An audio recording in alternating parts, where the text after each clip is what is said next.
Yeah, so many changes, and like I say, that's all things that with nothing to do with climate change. But when you start looking at like, I mean, maybe the amount of clams, with the climate change, um, now we're having to deal with the acidification of the ocean. It's kind of eating the shells off the small clams, so we're not getting the sets of clams that we used to get. Um, there's the the other thing, because we do have rain closures, since the climate change, it's like you don't. We get a lot more severe storms. It's like inches of rain as compared to a tenth of an inch. So Yeah. that's huge because we close at 2 inches, and then they have to sample again to reopen. So that's changed everything. Um, you know, the with with the climate change, and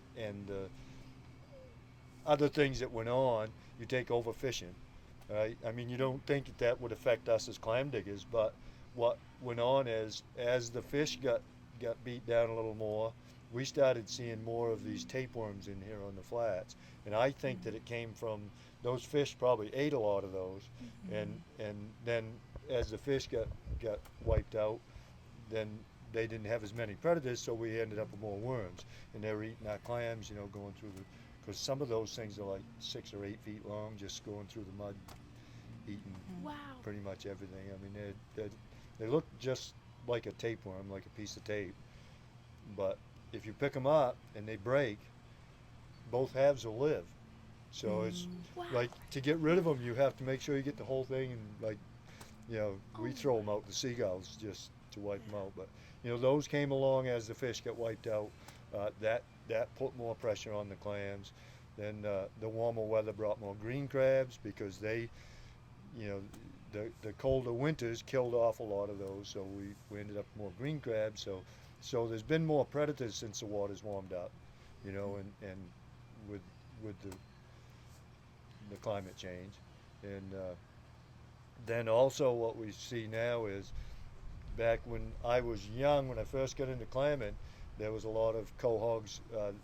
They were just kind of wiping out the quahogs that were in the area, but there was more quahogs than clams before that, like back in the 50s and 60s. And now, with the water warming back up, the quahogs like the warmer water to spawn in, so we're ending up with more quahogs in all these areas, along with us soft shell clams. Same with razor clams. They, I've never read up much on the razor clams, but we everybody has them now. Whereas it used to be just few areas there was a few razor clams, and now they're showing up along the coast. And I take it that's because of the warmer water. It's there's quite a few changes. I mean, but then they could have come along over a lot of years because I've been at it a long time. So Yeah. it's but so didn't the change really. I mean the climate change, but as far as like like I say, we didn't have town law before, so the diggers bounced up and down the coast. You didn't have to get a town license, didn't have to stay in your own town. You know, that was a huge effect. But then as you get climate change and you're not getting the sets of seed, now we're stuck in our own town no matter how poorly it gets. We're stuck in the town that we have a license for. So like Brunswick and Harpswell, um, their clams got depleted before ours.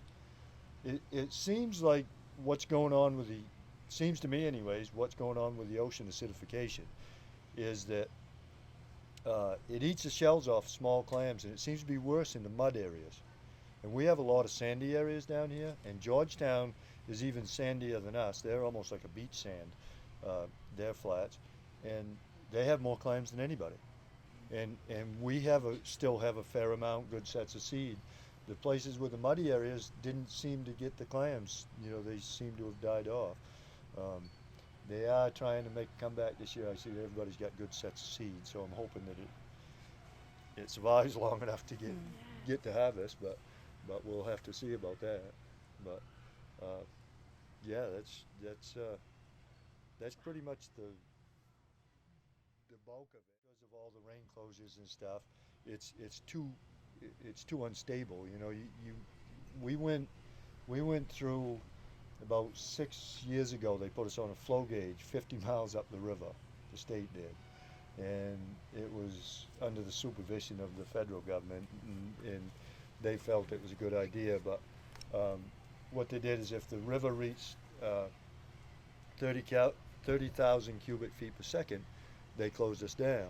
And they told us when they put that on that it would only close us like 27% of the time. I said, well, that's a fourth of our income. But I said, when I looked at the website, I feel we're going to be closed like 75% of the time. First year was closed 8 months. Next 2 years we closed 6 months. And you know, what young guy's going to want to get into a job where it's closed like that? You know, so that was huge. And since then we've worked with the state to prove that going by the flow of the river is, you know, to me, I always thought it should have been a differential, so that if it jumped 10,000 cubic feet per second, that meant you got a heavy rain, and it overflowed the sewage plants, and you'd have pollution coming down the river. Stop and think of it. If you're talking 30,000 cubic feet and it's up to 29 and you get a half an inch of rain, it didn't overflow any sewage plants, no added pollution, so you got more dilution. So, but the state wouldn't work with us at first on that. They just closed it until it tested good, and that particular year, we was having all the rain that we got, like inches of rain, 4 inches, 6 inches, you know, so that's how we ended up closed that much. Last few years they've worked with us more, and we've changed it so that part of the year we're on 30,000, but that's in the fall, and part of the year we're on 40,000, and part of it we're on 60. I'd still rather see it be a differential, but at least they're working with us, so, you know. But that actually all came about because of the big rains that we were getting back then. Made when they did the random sampling, testing for bacteria, with that big of a rains, our scores inched up and inched up. So they felt they had to do something drastic, so they put us on this flow gauge. But and that, as far as me in my business, I was doing over $1 million in sales every year here. Had probably 60 guys that at least came in part-time every day. I didn't usually have 60 every day, but I'd have like 60 guys that 40 of them showed up today, but it might be a different 40 tomorrow. And now I'm down to like me and 5 guys. Wow. You know, it's just, and that all came about more from the government changing their rules than, but it also came about because of, you know, the big rainstorms, which we didn't have much of that before that. And so it's the changes I've seen. I'm glad that none of my sons want anything to do with this clam business. And you know, I'm just trying to stay in it till I, you know, kind of run it out and go as long as I can. But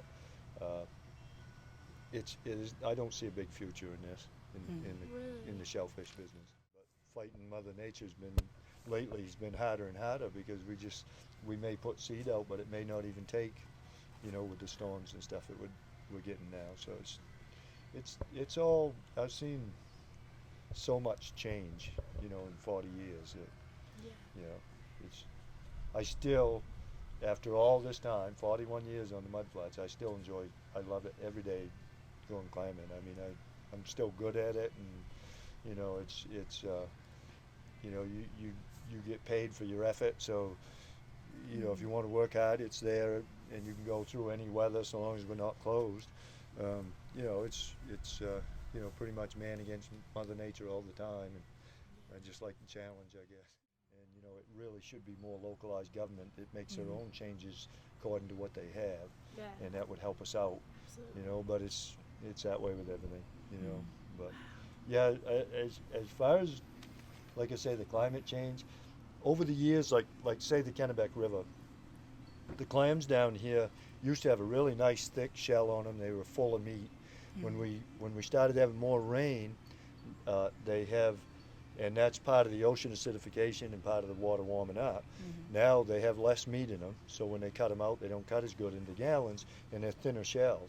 So it's, you know, everything you do, you're breaking the clams, and you know, and then there's no meat in them like they used to cut out to over two 2 gallons, over 2 gallons for a bushel.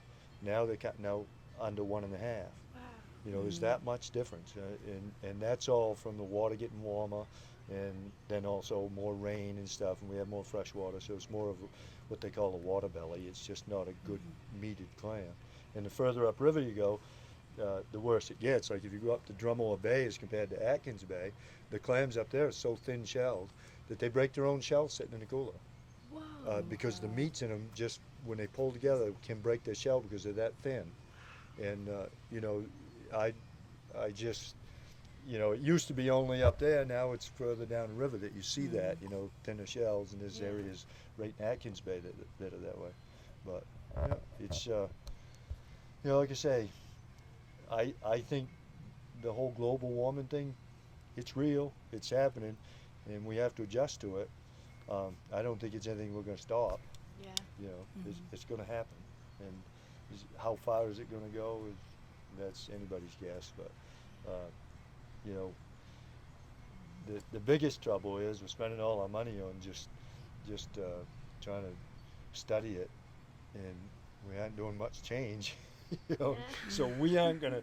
You know, we need to make changes.